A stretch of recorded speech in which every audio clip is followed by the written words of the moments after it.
Tinalak umano ng droga ang patay sa operasyong nauwi sa engkwentro. Kasama sa mga napatay ang big-time supplier umano ng shabu sa mga probinsya sa norte. Nakatutok si Bonnet. Dinig ang mga putok ng baril ng pasuki ng mga operatiba ang target nilang bahay sa Road 1, Barangay Pag-asa, alas 5 ng umaga kanina. Nauwi raw kasi sa engkwentro ang pagsisilbisanan nila ng search warrant sa target na si Johnny De Leon at 2 kasama para sa kasong illegal possession of firearms. Patay ang 3, habang ang pulis na si PO1 Bennett Stephen Liadok nakaligtas sa tama ng bala dahil sa bulletproof vest. Yung pagpasok namin, ako yung nag-front. Biglang namotok yung suspect. Tumumba ako, tapos buti na lang doon yung mga kasama ko.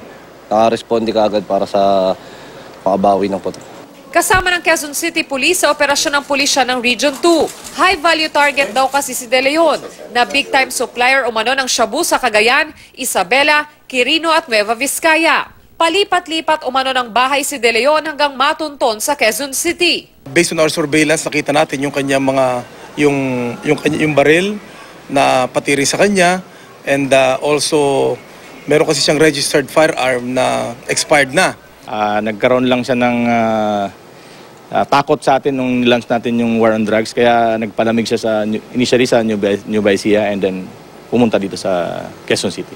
Nakuha sa 3-6 na sachet na hininalang shabu, ilang dokumento at mga ID ni De Leon at isa sa mga napatay na suspect na si Arnold Criste. Nakuha rin ang bankbook ni De Leon kung saan nakasaad ang ₱1,000,000 halagang nakadeposito sa kanyang account.